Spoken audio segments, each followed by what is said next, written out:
Para que serve o Minha Casa Minha Vida? Preciso de nome limpo? Ai, rapaz do céu. Voltando a um ponto importante, não façam acordos com o banco. Dívidas vale 10 mil reais, paga R$1.000 para limpar. Não façam isso. Sou autônomo, consigo comprar? Ou é só quem é assalariado, só quem tem olerite consegue comprar? Exatamente. Você vai pagar imposto, você vai recolher imposto, né, para a União, para você poder fazer uso de um programa da União. Da União. Então, é esse o detalhe. Comprar com a Caixa ou com o meu banco de relacionamento? Rating e financiamento atrapalham? Nossa. Rating no financiamento atrapalha, você? Essa é outra pergunta tensa. Você quer comprar um imóvel e um carro? Compre primeiro o seu imóvel, né? Porque no financiamento veicular não vai impactar o seu financiamento imobiliário. Dica de ouro. Agora, se você inverter essa ordem, comprar o seu carro, Aí, ó. no financiamento imobiliário vai pegar. Em tese, você aprontou, o que vai acontecer? Você vai receber menos, tá bom? Então Agora é só eu tenho pra... certeza Agora- que você agora eu entendeu. entendi. Com esse exemplo você entendeu. Fale aí. O que você acha? Imóvel é um bom investimento? Eu acho que a é pergunta. isso. A pergunta é essa. Imóvel é o ainda melhor é? investimento. Sempre vai ser. Ainda é? E uma coisa que meu avô sempre me falava, quem compra terra não erra. Não tem, não. Detalhe que a gente está respondendo uma outra pergunta de tabela aí, né?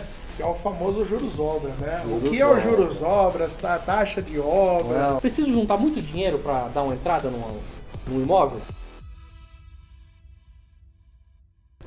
Rating e financiamento atrapalham? Nossa. Rating no financiamento atrapalha, você? Essa é outra pergunta tensa. Essa é outra Nossa, pergunta tensa. que delícia. Aí Bastante vem os gente. famosos condicionados. Adoro rating, adoro rating. Nossa senhora.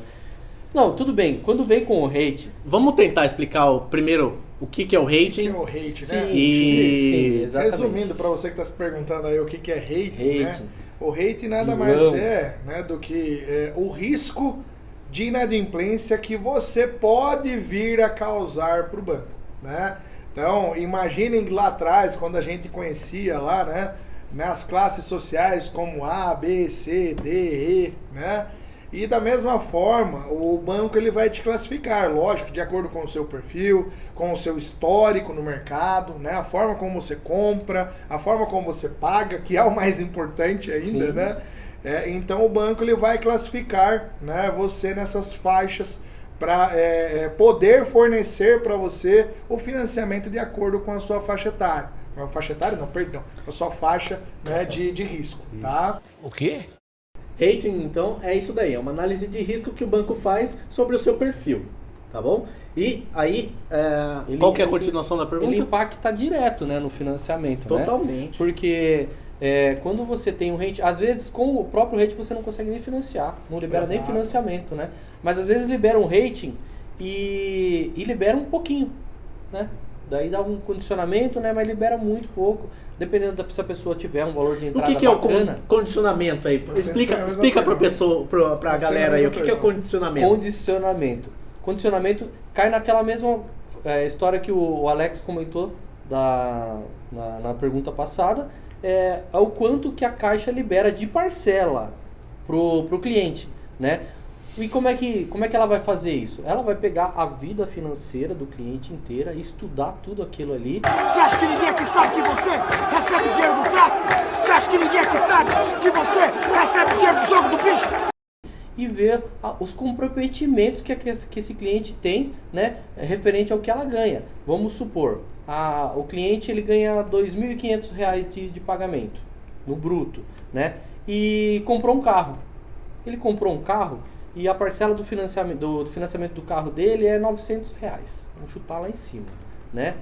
Aí quando ele vai fazer um financiamento com a Caixa, vai dar um condicionamento, isso quando não dá o comprometimento de renda. E esse condicionamento vai liberar lá, vamos supor, R$ 2.500 de renda, vai liberar R$ 750 de parcelamento para ele, de financiamento, certo? De parcela.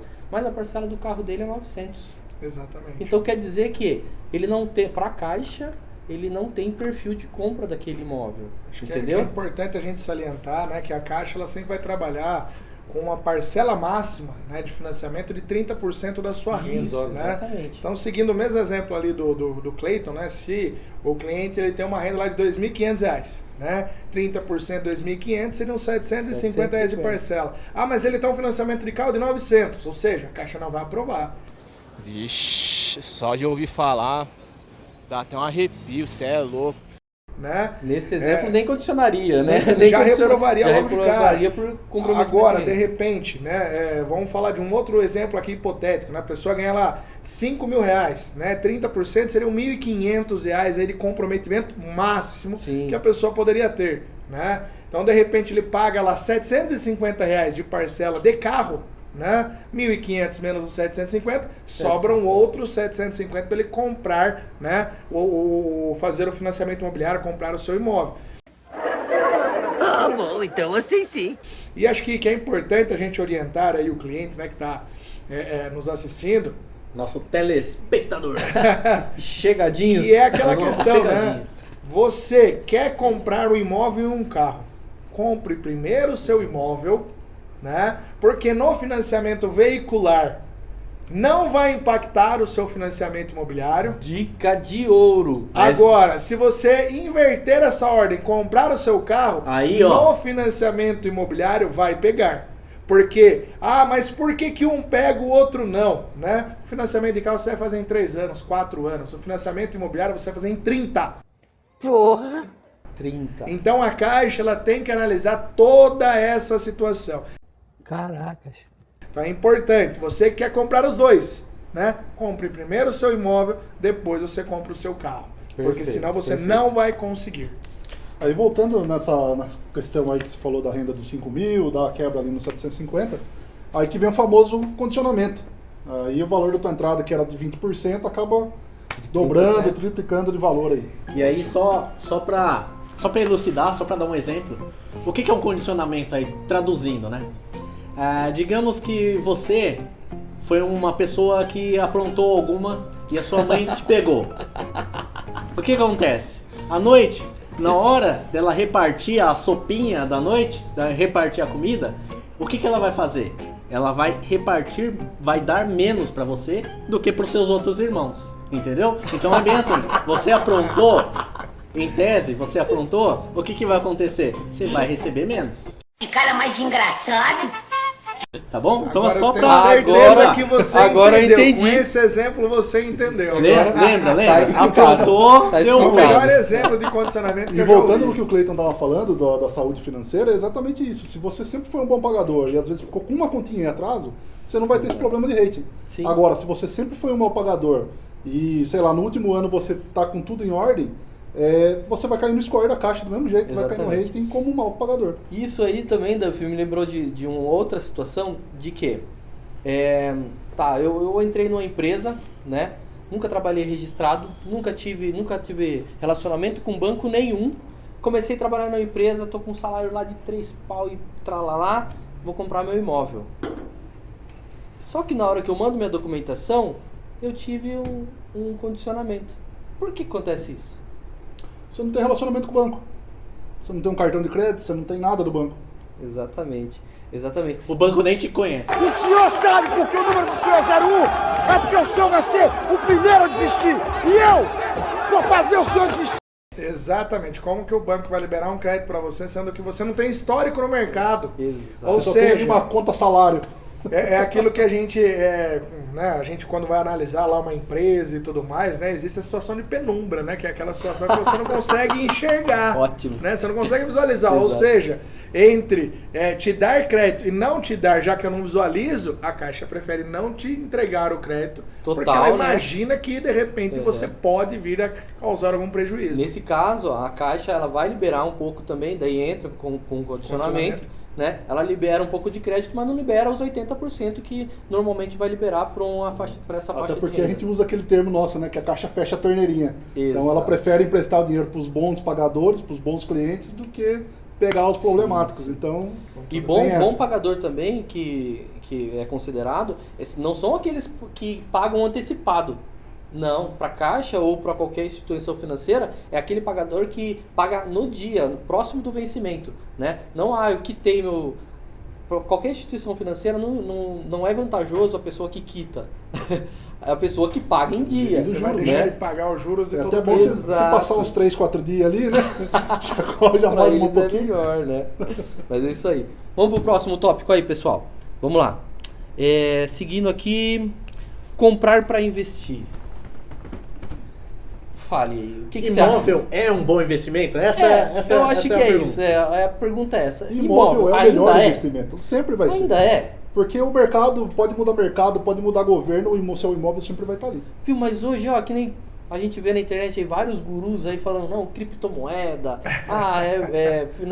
mercado imobiliário, mercado financeiro. E aí, o Eu imóvel? acho que Invista na Petrobras. a gente consegue responder, né, essa pergunta, né, com um simples exemplo, né? Qual é o único investimento no Brasil que nunca vai te causar prejuízo? Né? Existem tantos investimentos aí hoje no Arriscados. mundo afora que você pode ganhar muito dinheiro, mas Uhum. também perder muito dinheiro. Sim, Né? exatamente. Agora, nenhum desses investimentos eles são autossustentáveis. Né? Uhum. O imóvel nunca vai perder valor, muito pelo contrário, ele somente vai valorizar. E se por um acaso você tiver algum imprevisto, poxa, perdi meu emprego, né?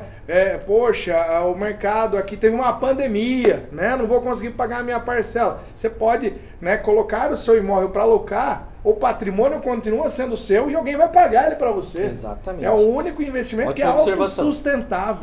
Gosto disso. Inclusive na pandemia subiu muito a taxa de compra de imóvel do Sim, terceiro. Tivemos recordes de vendas em Porque o todos. pessoal estava com medo do mercado, dessas altas e baixas que estava tendo, e foram investir o dinheiro em imóvel. Foi o único mercado que não teve pandemia, né? Não teve, Só teve crescimento. Não tem crise. Exatamente. Não tem crise. E uma coisa que meu avô sempre me falava: quem compra terra não erra. Não tem Olha coisa a melhor. barba branca falando aí, ó. Lembrando que na época de pandemia, né, como o Duff bem né, salientou aqui, que é aquela questão, as vendas aumentaram muito e detalhe, né, antigamente as pessoas elas queriam ver, né, o que estavam comprando. Uhum. Na época de pandemia as pessoas compravam online. Online. Né, pela Muitas internet, vezes. Muitas né, vezes no online. celular, elas estavam comprando imóveis sem nem sequer ter visto. E a gente sentiu muito nisso, porque infelizmente na pandemia muita gente perdeu o emprego, né? Então, por conta disso, não tava, o Minha Casa Minha Vida caiu as vendas. Sim, Só que em contrapartida, o mercado de médio e alto padrão subiu com muito. toda certeza. Né? Exatamente, pessoal. Então, resumindo, é bom investir ou não? Bom investir. Toda certeza. Bom investir. O Ótimo. investimento mais seguro que você vai encontrar hoje no Brasil. Exato. O senhor vai dormir, seu 05? Não, senhor! Estamos todos confiando no senhor. Tem que escolher muito bem a construtora, né, Duff? Esse é um caso sério. Qualquer dúvida podem me procurar, tá bom, gente? Caso da MRV, além de, né, já é totalmente consolidada no Brasil, é uma empresa que a gente trabalha, a gente é parceiro há alguns anos. Sim. E assim, além da empresa ser gigantesca, a maioria dos produtos deles que são Minha Casa Minha Vida, ela tem o banco por trás como o Tem o crédito Garantido, patrocinador, né? vamos dizer, o garantidor da obra. Né? Então, se Deus o livre a construtora quebrar, falir, o banco ele tem a obrigação de, em alguns dias, trocar essa construtora e colocar outra para terminar a obra. Exatamente. Isso não acontece em construtoras de médio e alto padrão que não utilizam o crédito associativo com a Caixa.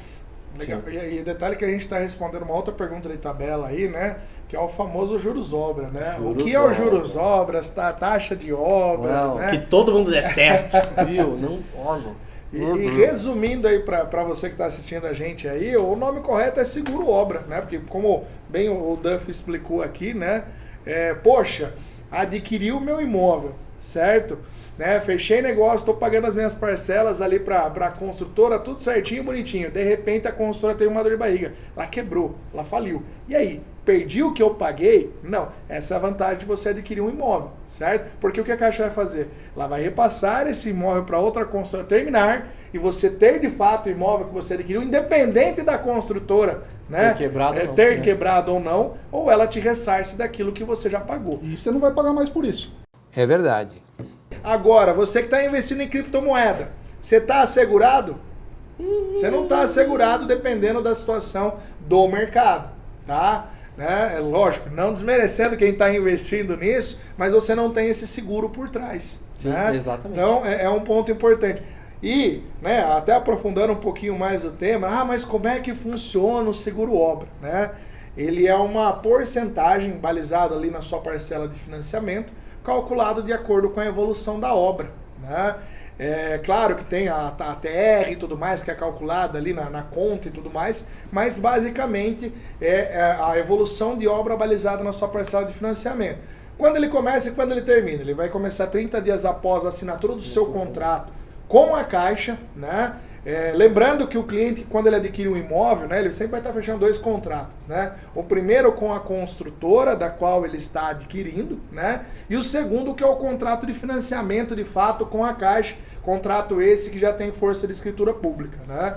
E aí, 30 dias após da assinatura do contrato com a Caixa, e aí ele termina quando você pega a chave para entrar morar. Porque daí você não corre risco de ter algum problema aí com a obra, porque daí já entregou. Né? Então você teve um seguro por trás aí garantindo, né, o seu imóvel de fato. Tá? Aí a contrapartida que você colocou tudo aí é referente a um imóvel financiado com a Caixa. Exato. Né? Daí quando é um imóvel que é construído com recursos próprios, que é normalmente uma construtora de médio e alto padrão faz, né? Ela faz com recursos próprios, né?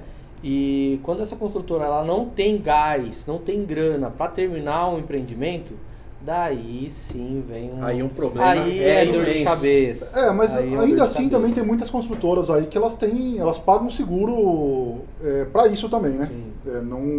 Aí já é um seguro próprio, mas é um seguro privado. da própria construtora, né? Não exato. do cliente, né, assegurado, né? Que a gente vê muitos casos aí de construtoras aí que tiveram muitos problemas, principalmente, né, na época de pandemia, né? Onde o aço e o cimento disparou, né? E as construtoras quebraram, né, principalmente as de médio e alto padrão quebraram e não conseguiram garantir porque não tinha a Caixa ali, o banco garantidor ali por trás, né? Sim, exatamente. E muita gente justamente reclama dos juros de obra e fala, né, na hora da negociação, não, que não sei o que lá, eu não quero pagar isso, mas é justamente uma coisa que vem para garantir que o seu imóvel vai ser entregue.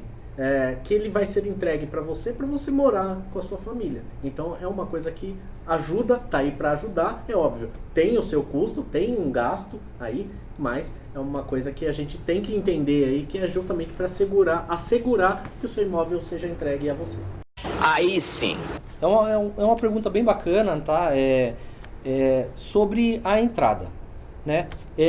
Preciso juntar muito dinheiro para dar uma entrada num imóvel, seja de terceiro, seja de apartamento?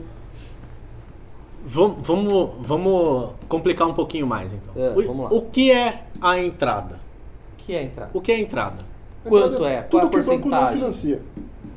O que é? Tudo que o banco não financia. Tudo que o banco não financia. Geralmente o banco, ele vai, se o cliente tiver o potencial, ele vai financiar até 80% do valor do imóvel. É isso aí. O valor do imóvel avaliado, certo? E aí na entrada, né, esses 20% você pode estar pagando ele aí no período de obras, né? Inclusive pode estar utilizando aí o seu fundo de garantia, pode estar juntando o fundo de garantia de quem for comprar junto com você, né? Sim. Do seu cônjuge ou alguém que estiver comprando junto, pode ser irmão, filho e tal. Tá falando de compor renda. De compor renda, Bacana, exatamente. bacana. Você pode estar utilizando também para estar cobrindo esse valor de entrada aí com o fundo de garantia. Legal. Tá? Também legal. lembrando que tem as regrinhas para estar utilizando o fundo de garantia. Sim. Tá? Exatamente. Viu? E quem que pode compor renda? Legal. Posso Bom, compor renda com quem? Legal, bacana. Meu cachorro, ele ganha um... Eu posso compor ele- renda Se com for um ele? cachorro que ganha uma Ele é se quiser, eu streamer. adoto ele, tá? Bom, vamos Meu lá. cachorro tem um O cachorro canal tem um no Instagram, tem um Instagram que tá Ele é rendendo. Tá famoso, bombando. então. Complementando o que o Duff estava falando, né, acho que é importante a gente explicar isso para o cliente que, teoricamente, né, via de regra, né, claro que existem outras linhas de financiamento que se financiam mais, mas via de regra, através do Minha Casa Minha Vida, né, a Caixa ela financia até 80% do valor do imóvel que você pretende adquirir, né? Claro, desde que a renda do cliente também seja compatível com a liberação dos 80%, né? Perfil para perfil, Porque né? se a renda do cliente não for compatível, ela vai liberar 75%, 70% e tudo mais. Então imagine um todo de 100%, se a Caixa vai financiar então 100%, 80%, perdão. Então de 100 sobrariam outros 20% para você pagar para a construtora, né? E aí, claro, cada construtora tem a sua metodologia de trabalho, né? Vou falar aqui especificamente aqui da MRV, né? que a gente vai parcelar essa diferença de entrada aí para o cliente, né? Independentemente do prazo obra, né? Porque existem algumas construtoras que o prazo de obra lá é em 5 meses, né? Então eles vão parcelar esses 20% em 5 meses, né? Então vai ficar uma parcela alta para o cliente, né? Na MRV não, a MRV ficou 20%, né? Mas o período de obra é 5 meses. Então a gente pode parcelar na quantidade de parcelas que fique mais confortável pro cliente, independente da entrada, independente da entrega de chaves ou não, tá? A gente vai conseguir parcelar sem uma taxa pré-fixada, né? Porque a grande maioria das construtoras aí do mercado trabalham com uma taxa pré-fixada, onde isso encarece muito a parcela para o cliente, né? Então a única situação que o cliente vai ter é a correção ali do INCC e IPCA, que são as menores taxas aí que existem no mercado, né? Se for jogar hoje no Google, você vai ver que vai estar 0 ponto alguma coisa, e começou em 0 já ajuda, né? Já é importante. E ao mesmo tempo, a grande maioria dos planos aí com MRV são com parcelas decrescentes, exatamente para combater essa correção e você não conseguir sentir isso de fato no seu bolso. Sim. E isso ajudar o cliente. Sem falar que a gente vai proporcionar, dependendo do seu empreendimento, né, dependendo da localização, aí a possibilidade aí da documentação também, que é um diferencial muito grande, que hoje o mercado já não oferece. Né? Então, a entrada basicamente, então, ela é tudo o que o banco não financiar, conforme o Duffy falou. Essa entrada você vai negociar direto com a construtora ou direto com o proprietário do imóvel. Dependendo de como for, você vai precisar de um dinheiro aí para dar um sinal, para ter um aporte, né? Ou dependendo, se for direto com uma construtora e tal, dependendo do plano da construtora, você consegue parcelar aquela entrada totalmente. Então, poxa, Cleiton, eu quero comprar com você, você consegue parcelar para mim? Dependendo da negociação ali, dependendo da construtora, a construtora consegue parcelar tudo. Dependendo da construtora, não, você vai ter que me dar aqui um ato de, sei lá, R$1.000 e o resto eu consigo te parcelar. Entendeu? Inclusive, Júlio, tem muitos casos também que só o fundo de garantia já cobre toda essa entrada e às vezes até mais. O cliente não tem que tirar um centavo do bolso. Né? Isso, daí lembrando que tem as regrinhas também, né? O primeiro imóvel, né, que nunca usou o FGTS, daí pode usar, né, para bater na entrada, né? Lembrando também que nem o Alex falou, que tem outras formas, né, que dá uma entrada até menor, que é na questão do SBPE, né, que a gente consegue financiar até 90%, dependendo do perfil do cliente, claro, né, daí fica só 10% de entrada, né, também, né, usando lá o indexador da tabela da parcela saque, da tabela price, entendeu? Tudo isso tem uma diferenciação que quando você aborda na hora do financiamento, na hora da simulação, pode dar uma diferença na entrada, tá bom? Uma outra coisa também que é bem bacana de se destacar é referente aos imóveis de terceiro, né? Porque o imóvel de terceiro, quando você vai comprar ele, normalmente não bate os 20% de entrada, né, Duff? Sim, mas também como é uma taxa, muitas das vezes a renda é um pouco mais alta, e a gente já trabalha com outras linhas de crédito, às vezes, por exemplo, o imóvel está lá à venda a 450 mil, só que o imóvel que a gente consegue avaliar ele um pouco mais, uns 490, né? Ele tem esse valor de mercado. E aí, numa negociação ali com o proprietário, a gente consegue dar uma melhorada no preço e a gente busca a avaliação na caixa em cima dos 490. Então a gente vai buscar o crédito para o cliente no máximo que ele puder financiar. Justamente para dar um alívio. Exato. E aí a gente ajusta isso daí na hora da negociação. Ou seja, 80% de 490 é maior do que 80% de 450. Ou seja, a entrada do cliente diminui, ou dependendo da situação, está zero, né? Tem casos aí que zero. Você é 100% financiado, né? Perfeito. E o cara só vai gastar ali para fazer transferência de TBI, registro. E um ponto também acho que é importante a gente ressaltar também, que é aquela questão, né? Até há um mês atrás, na alteração do programa, imóveis usados, né? A situação de terceiros, aí eram financiados até 60%, né? Sim, então, aí imagine que a pessoa teoricamente iria parcelar 20%, então tinha que ter 20% na bucha, no mínimo, ali para fechar negócio. Pela caixa. Exato. Pelos outros bancos a gente já conseguia a taxa ali dos 80%. Legal, bacana. E agora, com essa alteração do programa, a Caixa também está financiando para imóveis usados aí. E está com 80%. Uma taxa muito boa também, viu? Está bem competitivo. Então facilitou bastante. Uma outra, já puxando nessa mesma linha aí também, referente da entrada, que você tem que pagar ali na hora, hora, que tem algumas construtoras que pedem um ato de 4%, né? Algumas pedem um ato pré-fixado de R$1.000, outras um ato de 300, né? Que o ato é quando você vai assinar com a construtora, tem que pagar uma taxa lá para você assinar o contrato, beleza? Nesse primeiro momento das taxas que você vai pagar, normalmente tem a questão da documentação também, que o Alex bem lembrou que a maioria dos empreendimentos da MRV, se não todos, a documentação é gratuita, né? Isso, exatamente. Lógico, isso daí vai variar um pouquinho aí da localização, né? Da onde fica o empreendimento, da cidade e tudo mais. Mas aqui na nossa praça, na nossa região, 100% dos empreendimentos aí possuem TBI registro grátis. Tá? Isso é um baita de diferencial, né? Para a MRV, né? Tem outras construtoras também que trabalham com o ITBI registro grátis, né? Mas já no imóvel de terceiro também, né? O cliente tem tem que arcar com isso, tanto exatamente. no imóvel de terceiro quanto no imóvel de médio alto padrão. E o cliente tem que ter o dinheiro ali da documentação. E às vezes também a gente pode fazer aquela jogada, a mesma jogada que eu falei, Isso, a que mesma embutia a jogada. documentação. Legal. Dá para subir aí. Tá bom.